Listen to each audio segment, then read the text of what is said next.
Do you eat, sleep, dream about anything related to eye care? So do we. This is See What We See with Lorne and Martin. My name's Lorne Cashin. And I'm Martin Lebeau. We want to share anything that's cool about eye care. We want you to see what we see. So sit back and enjoy. Hey everybody, welcome to another edition of See What We See with Lorne and Martin. Hey Martin, how you doing? I'm doing great. Thanks, Lorne. How about yourself? I'm doing just fine, thank you. I'm coming to you from beautiful Grand Bend on the shores of Lake Huron. Not to make you jealous that you're probably sitting in your office at your store or your home office. Sorry. Well, it's okay. I think I have a picture of Grand Bend on my wall, so I guess I'll look and try to pretend I'm there. Okay.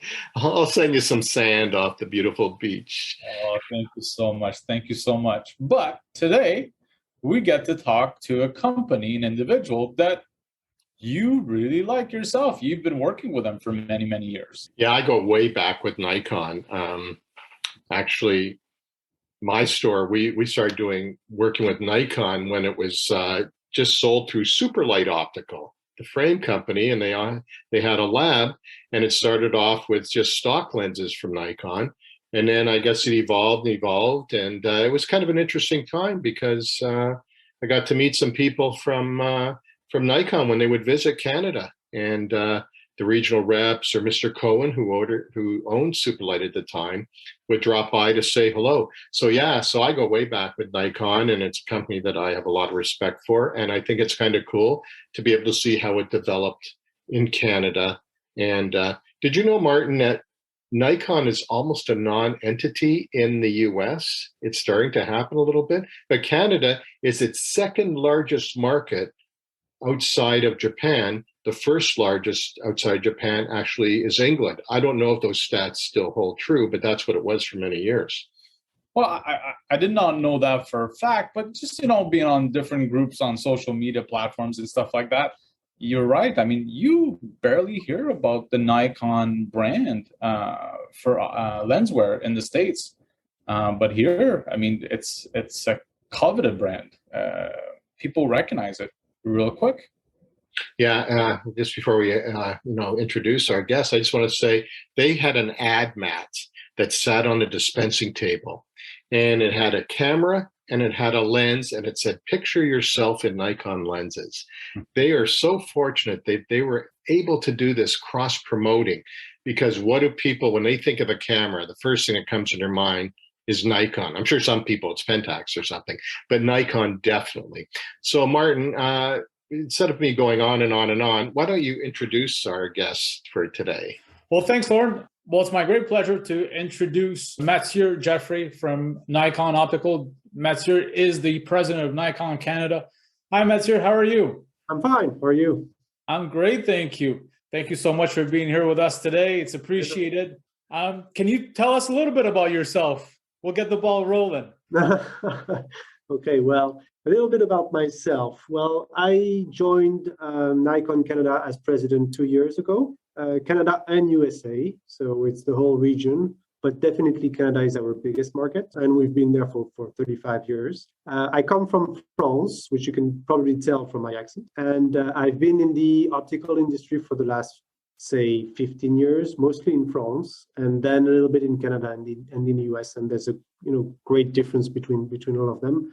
My personal background, apart from the fact that I have one wife, 2 kids, 1 cat, I have an engineering background, but I had the opportunity to not really be an engineer. But I've been in marketing, I've been in sales, I've been in customer service, I've been in lobbying too, always in the optical industry. And so managing insurance companies that we have in France, that we have in the US, that you don't really have also in Canada, which is one of the differences that I've seen. Probably we'll come back to it later on. And then dealing also with the authorities, because in France there's a very strong legislation around health. In Canada, it's a little bit different whether you are in the East or whether you are in the West.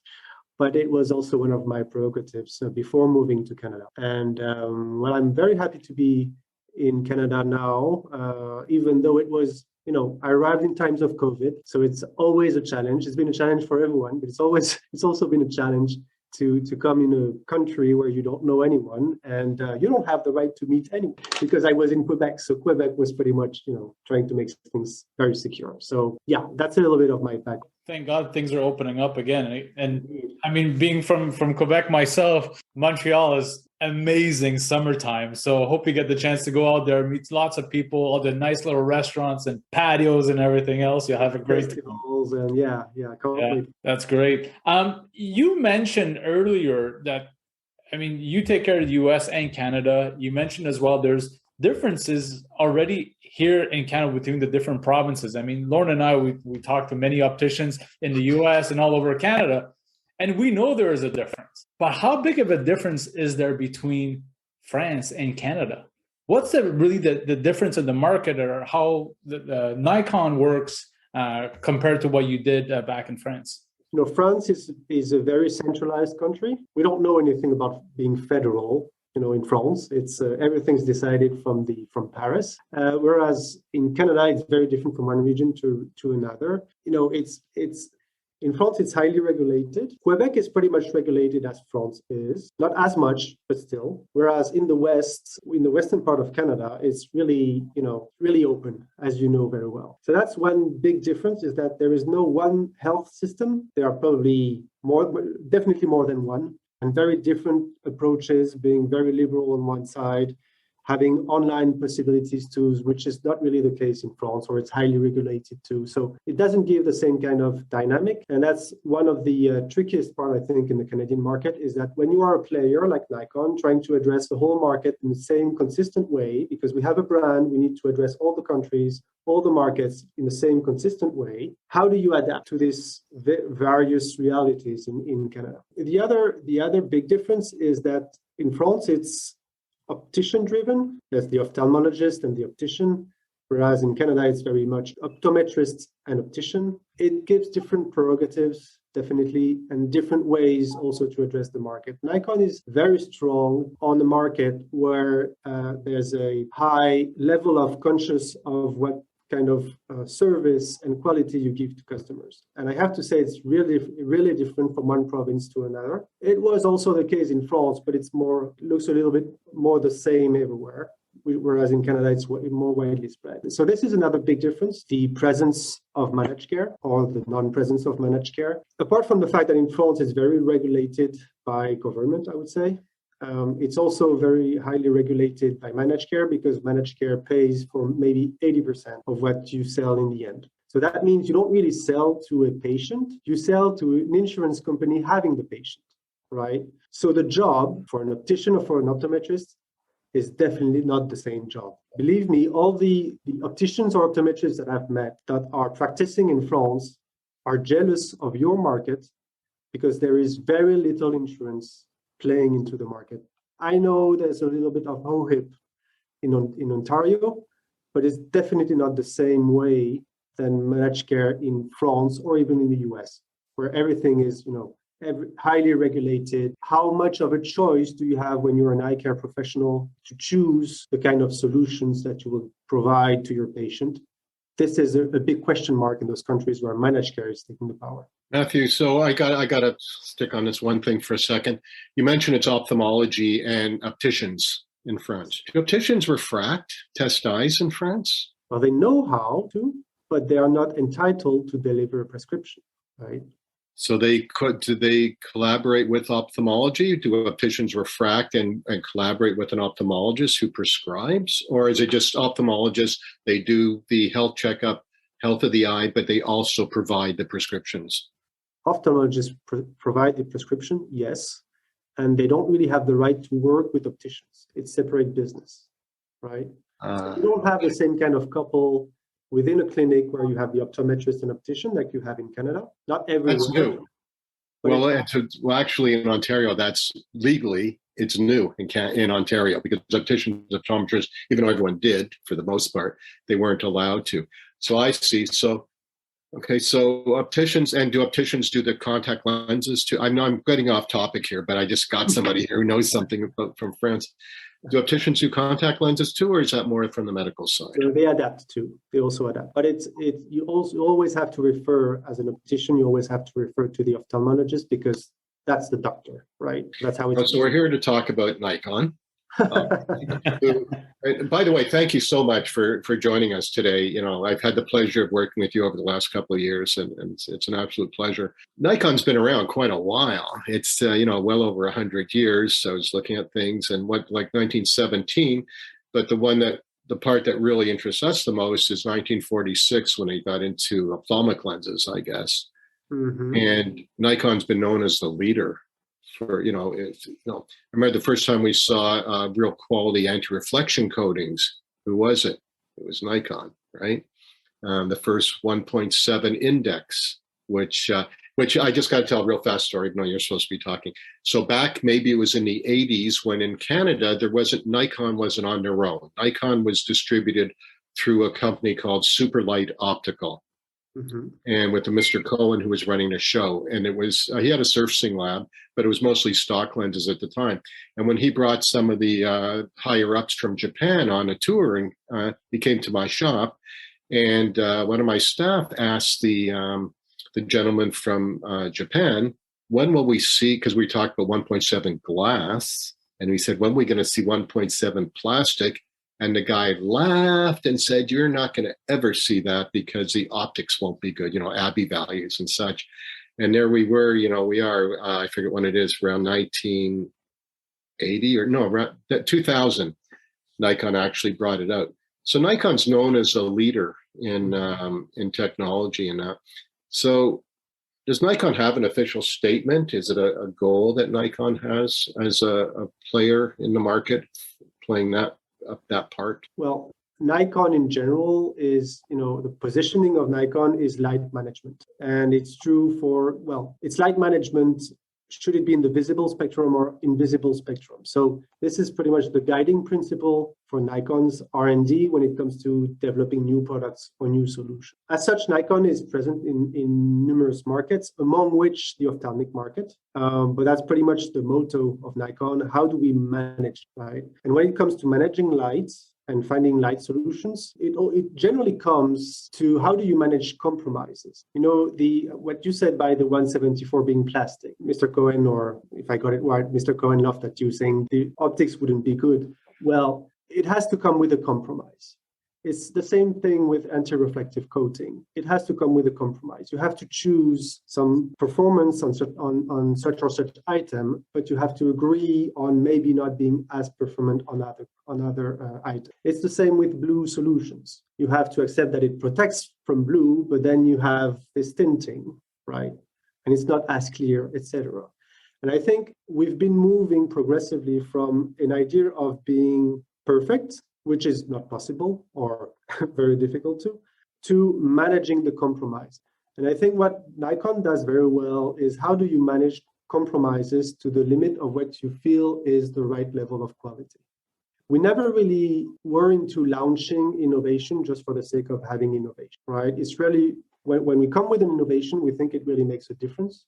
And we've been able to develop other solutions than what you see on the market. But as they are not satisfying to us in terms of quality, we haven't been launching them. So I would say the motto number one is how do we manage light? And second is how do we make it performant enough to be consistent with what Nikon stands for? And Nikon stands for quality, high quality, innovation, but not innovation for the sake of innovation. Innovation because it brings something different to the end consumer. I love what you just said. You said managing compromises. Yeah. We hear the word managing expectations all the time. Yes. But managing compromises, that's something different. I actually really like that because that's what we do every single day. I mean, it has to do with the choice of lenses, the adjustment of the glasses, because we know it's a balance, right? It's a scale. We do something on one side, something else is going to happen on the other side. So that's going to be my new key phrase. Thank you very much, Matthieu. I love it. It's so true. If you wait for the perfection, you'll never release a new product. Yeah. So, but with Nikon, you mentioned controlling blue light. Well, the first blue filter that I worked with in our practice, of course, was Seco Blue. and you bring it out, and then you bring out the new version later on when I guess you collect more data, continue doing your research and that. So I guess that's the same as with the progressive lenses too. You build on the technology, and this way you are bringing out new products and not waiting for perfection and then realizing you're never going to reach it. So what do they say? If you've never failed, you've never, you're not going to go anywhere. And I butchered that one, but it's that type of thing, right? You have to be ready to fail. But Nikon's products haven't failed. Don't get me well. Those kind of things happen. Of course, everyone's going to bring out a product that doesn't fly as well as the next one, but you learn through your mistakes. And as a Nikon practice, which is mine, we've seen the progression of Nikon. We've seen how Nikon has led the world in coatings. I think Nikon was always known for coating technology. Mm-hmm. So I think that's the progresses have been just amazing. Maybe we should talk about that because there's so much technology that goes onto a surface of a lens. The average eye care consumer has no clue what goes into collecting information and then applying your prescription and all the parameters to the surface of the lens. And that technology has just gone crazy over the last, I don't know how long we've been with freeform technology. I don't know where we've been able to, probably more than 20 years now. Probably 25 years, I think. But indeed, there's a lot of technology there, but no one can really see it until you try it. And if you try it long enough too, it's kind of frustrating also with the products that we sell together to the end patient, that it's difficult for them to say right away whether it's better or not. It's only after a few weeks that have been trying the product that they finally realize that, yes, there is a difference. I've seen customers saying, I bought something cheaper and I prefer it to the previous one. Generally, it comes, that's what they say, probably 2 or 3 days after they bought it. But 2 or 3 weeks or 2 or 3 months afterwards, they realize that they have headaches or they are not well with their equipment, but they cannot really say why. And generally, it's because they bought something cheaper than they used to. Well, they're seeing and they're seeing. As an optician, I can make everybody see, but there's ways to make them see the best they can. Mm-hmm. And when people do buy the basics, they go out and they see. So if they never taste the good stuff, they have no comparison. But if you have someone adapt to a high-tech lens, a very personalized digital lens, and if they're able to compare it, they're going to see that night vision, just contrast, the zones, clarity, there is a huge difference. But not everyone is that discerning when it comes to their vision. Yeah, and that's why you have drugstores selling glasses. Yeah, I agree, because I think there's a lot of good products on the market, or good enough products, right? And Nikon is not really in the good enough. Of course, we have solutions for good enough, but what we aim at is premium quality. And not everyone is sensitive to premium quality. It's a different way of seeing. So there is an adaptation period. They feel very strange for a minute, and they say, wait a minute, I'm not seeing well. And the key would be then, let's start talking, leave them on, let's talk about the weather, whatever. And within 5 or 10 minutes, you can see how the brain starts adapting, because most people think they see with their eyes. No, the eyes collect things. You see with your brain, and it's a new way of seeing. The brain has to interpret the message differently that it's getting. Today, I think that's one of the big evolutions of the last 20 years, maybe, is that there's a lot of good enough products on the market, right? Or say differently, there is no bad product on the market, really, because no one buys something really crap, right? And you find good enough solutions on the market. What we aim at as Nikon is to be premium. We know that not everyone is willing to have premium or willing to sell premium, because generally it's more demanding too. If you sell premium at a higher price, then you generally have more demanding consumers asking for additional service, etc. So not everyone is willing to go into premium because it asks more to everyone, right? So what we see is that there's a lot of solutions on the market in terms of products, and more and more as suppliers copy each other, there are some solutions on products that are good enough on the market, or good enough for the majority of the market. As Nikon, we don't really look at, two things about this. First thing is, as Nikon, we are not looking at being hegemonic on the market. We don't aim at having the whole market or being present in the whole market. I think what Nikon stands for is premium, so we have to be on the premium segment, meaning to partner with ECPs who are supporting the premium products, but also the premium service. And that's the second thing. What we have been developing too as Nikon is provide premium service to our ECPs, B2B services and B2C services, right? If we were only to sell products, how different would we be from our competitors? Okay, we have a little bit more premium products. Okay, we have technology that we were the first to have, but then, others have something similar at some point. And as you don't really see the difference in technology when you're a consumer, it's not really obvious for the end consumer to tell why he should buy something more expensive or a product that looks like the least expensive one. So what we are doing too is to help our partners, ECPs, to be different on the market, not only in terms of product, but also in terms of service, right? To give specific service to the end consumer. And this comes more and more with digital solutions that we bring to our partners as a way to enhance the consumer experience in the shop, so that he feels that he's not only buying something, but is having a different vision experience. Just as Lorne you were saying a few minutes ago, then they see and suddenly they realize that they accommodate and it's the brain that gives them the feeling of vision. And that's also what we want to convey with our tools, that they have, by buying Nikon through a Nikon partner, they have a specific experience that they wouldn't have elsewhere. And this comes more and more with showing them technology. Today, what everyone is living with is those screens. So give them screens, right? And that's the way to convince consumer that they're having the right tool into their hands, because it's on the screen, because it helps them live more easily with a screen, right? So it has to come directly into the clinics. And today we see too few ECPs using digital solutions, probably because they feel they need to be tech savvy, etc., which is not really the case. I think, there's a lot of digital solutions today that anyone can handle, but definitely we push, we support, we try to convince our partners that this is the way also to be different on the market, beyond having a brand, beyond using brands. Give a specific consumer experience if you want them to agree on going premium too. You mentioned consumer experience. Yes. And Nikon, aside from the product, they give a great experience, because with Nikon, we talk to our patient, it's an investment in this device. And one of the things I like about Nikon is the support that's given to the eye care practitioner in making sure that that patient does get their, the rotation's roughly 2 years for a pair of glasses.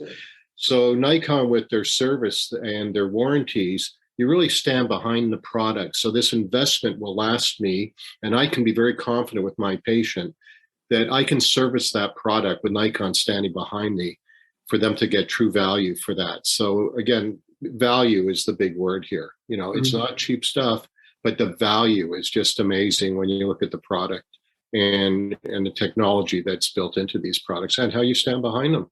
You let us make the decisions when we're standing behind it too, which is kind of nice. I think Nikon was the first company that said, you make the decision as an eye care practitioner if you need to replace that lens for that patient, as opposed to historically in our industry, and I know it's changed now, it was, give me your glasses back, Mrs. Jones. I'm going to send them to the manufacturer, Nikon, Essilor, all the major labs. They will assess them and decide whether it should be replaced, repaired, whatever.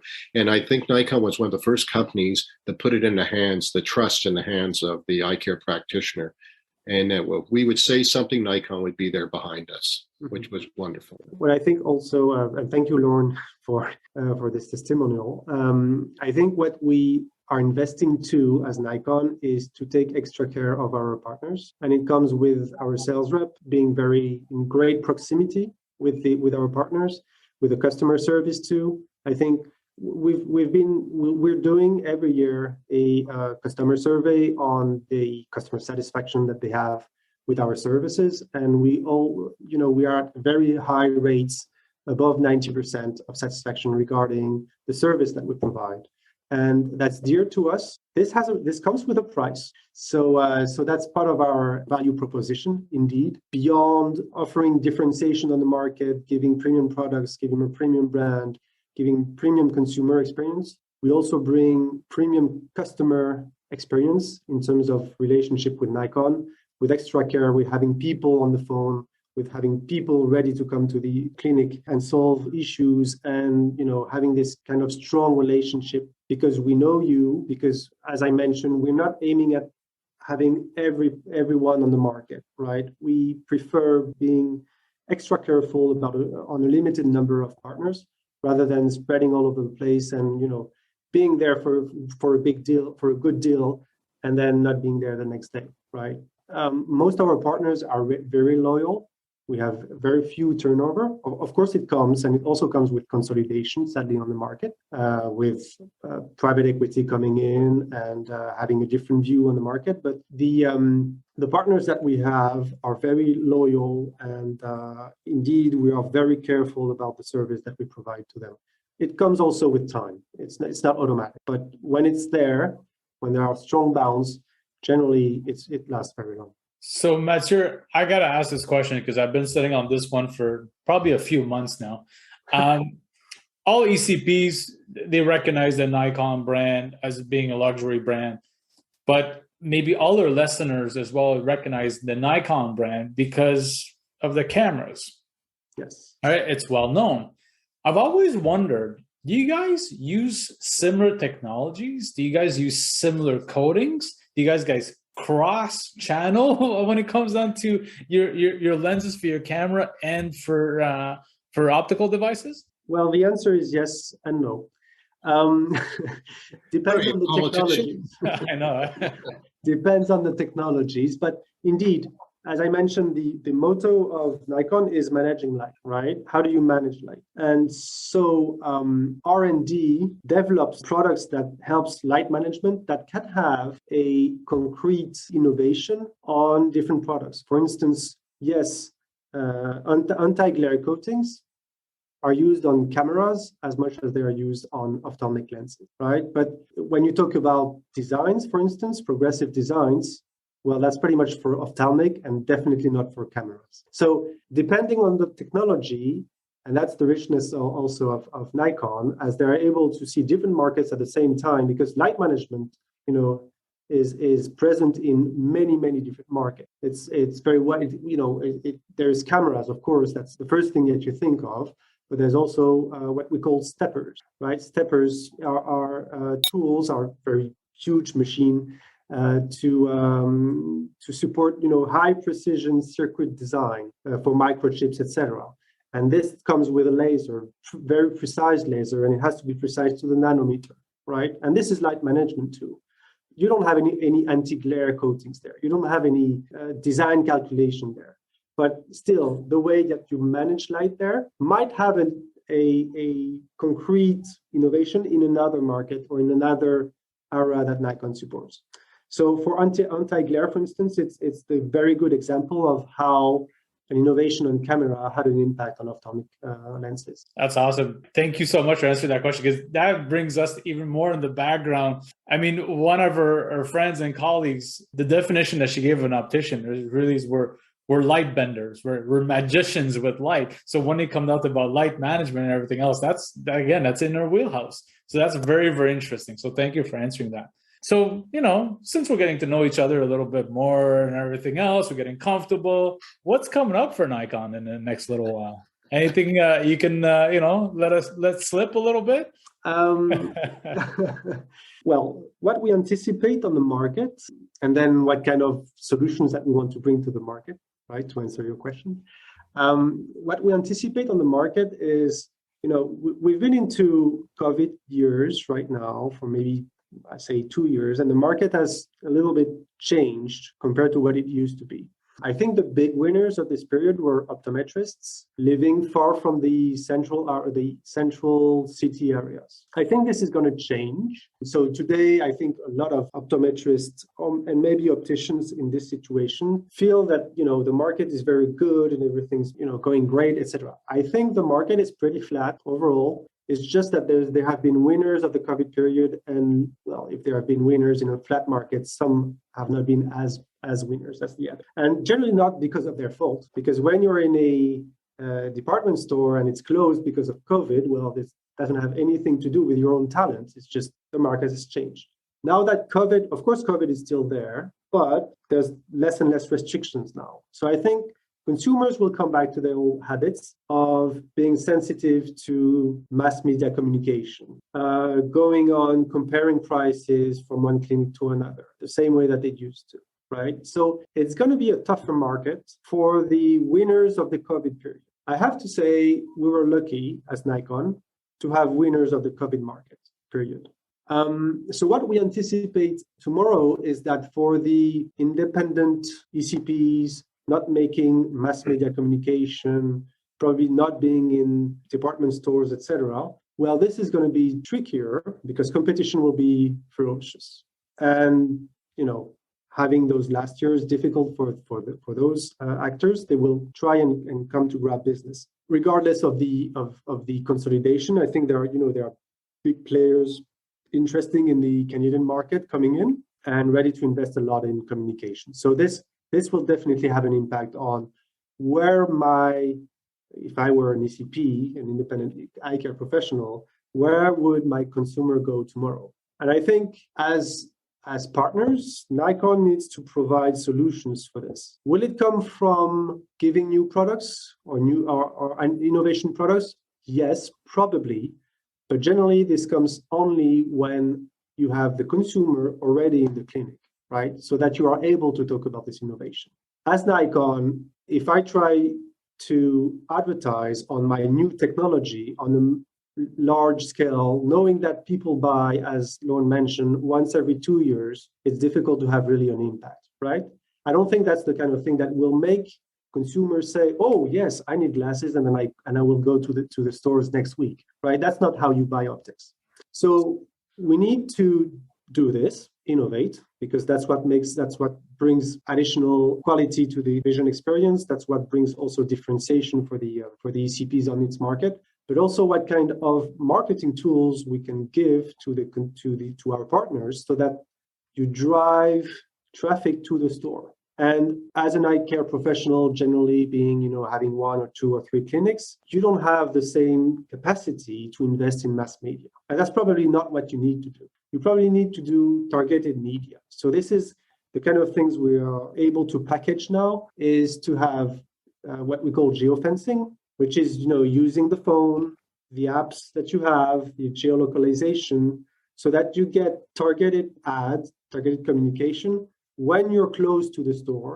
Because you have this kind of profile, then you are advertised more than the other. And the very interesting part of this is that with this technology, we are able to measure the number of visits that you generate when you advertise through geofencing, so that you don't pay for the advertise, you pay for the visits that it brings, right? You don't pay for the media. You pay only the consumers that come into your clinic because of the media. So this is very powerful because, if you don't get the visits, you don't pay anything.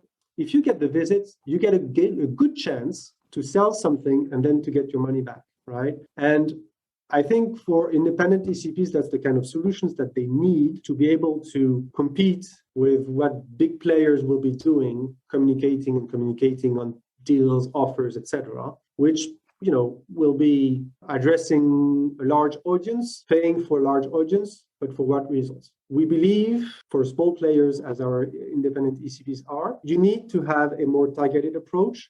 We know that as eye care professional, this is not your priority focus. Generally, it's not the priority because that's not a kind of investment you're used to do. That's not the kind of tools that you're used to do on a daily basis or a weekly basis, unless you're very skillful or you come for a different market. So by packaging the tools to our partners, we believe we help them gain in efficiency, gain in time, and have the right investment to fight in tomorrow's market, which will be, again, more competitive, especially in the context of having online players too. How do you make sure that with all these solicitations that the consumers will have, in the end, they come to your clinic? Not only because they know you, because you're a professional, but also because you play with the same tools as your competitors. Love it. I mean, this is, I mean, I'm having a hard time to put the words together for this because I think that's a great solution. I mean, how many opticians say, you know, bring them in the clinic and I'll take care of the rest. So as soon as they're in there, they put their A game, they take care of the clients. It's getting the clients in. And like you said, with these multi-billion-dollar companies that are coming in the market right now, that's going to make it that much tougher for the independent ECP. So no, I love that approach. Thank you. Yeah. I'm actually going to Google geofencing after this and find out a little bit more about it. That's for sure. I think it's great that you're going to help drive the traffic into our clinics now too. And speaking of which, once they come in, as Martin said, we put on our A game and we do what it takes. People will be price conscious going forward. I think the next few years are going to be tough. So one last thing about marketing, I just want to ask, because Nikon was very big and was a really early adapter or presenting to us the multiple pair to make it so that with technology, as you've mentioned a number of times, you know, people need their computer glasses. Nikon has multiple designs within computer or workstation glasses. But to sell the multiple pairs, because everyone needs more than one pair of glasses. You need your sunglasses, your computer glasses, and for different hobbies and that. Do you foresee Nikon continuing to go in that direction where it makes it easy for us to cover all the patient's needs and to give them breaks when it comes to the multiple pairs? Because it's been very strong, the program, See Without Compromise, that you've had for a number of years now. Yes. And myself and some of my colleagues have felt that that's been a boom for our business, enabling people to have a collection of high-tech eyewear instead of saying, I need multiple pairs, so I better go to a discount house and buy low-end stuff because of the pricing. So do you foresee that you're going to keep supporting us with these types of programs? Definitely. I think, yes, it's been a great program. It's an underused program, honestly. Why do I say this is, you know, I think not enough ECPs have grabbed the opportunity of selling second pair or multiple pairs for multiple needs. And what we see in our sales is that, you know, when you have 10 consumers coming in the clinic, 10 patients coming in the clinic, maybe 2 of them on average come out with multiple pairs, only 2 of them. So there are 8 of them sticking to 1 pair. How do we manage to grab more than 2 out of 10? Probably they are not ready to buy the same day, but what about next day? What about next week? What about next month? What about next year? Because as you mentioned, they're coming back every 2 years. And if you have a CRM, then you can manage sending messages on a regular basis to your end consumer because you have its email, because you have your phone number, whatever. You're able to send messages, hey, why don't you come back? We have something for you. Here again, I think too few ECPs are doing this today. There are more structured entities having their own CRM, which are able to, right? But when you're independent eye care professional, you have your PMS, you're able to do stuff, but you generally don't really have a CRM. So how do you manage consumer relationship once they're out of the stores? And that's, again, something that we want to innovate and give additional service to our ECPs, because although geofencing, as I mentioned, was about before purchase solution, how do you bring the consumer into your clinic? What about after purchase? Because in the stores, you're A-class, right? You're master of your kingdom. You know how to do it. But before and after, that's where we believe independent ECPs need the most support. And this is also the kind of solution that we want to bring to independent ECPs to be able to manage consumer relationship after purchase, right? And I think that's an avenue for multiple pairs also to be more efficient. Of course, in terms of offer, we'll be enriching as we enrich the offer in terms of products. But I think the most powerful innovation that we can make with IC without compromise is to make IC without compromise an after-purchase solution and not only an in-store solution. Great. Well, I look forward to seeing new programs and continuations and improvements of old programs. That's wonderful. Wow. So this time has really flown by, Martin. This is I know. It's stuff we like. So it goes fast. Always something to learn. I'm happy to learn a little bit more about Nikon because unlike you, I've never got to know the Nikon company as much as you have, Lorne. And I'm pleased to know a little bit more about your programs and stuff like that. And I'm sure a lot of our listeners, it's going to be the same. Like, oh, okay, wow, we didn't know they offered so much. And this can really help my practice. Well, don't tell everybody, Martin. I want to keep Nikon to myself. It's been a good success for my practice. Well, as my kids would say, sharing is caring, Lorne. So, okay, cool. Also, Matthieu, we can't thank you enough for joining us today. Thank you so much for taking the time and sharing so much.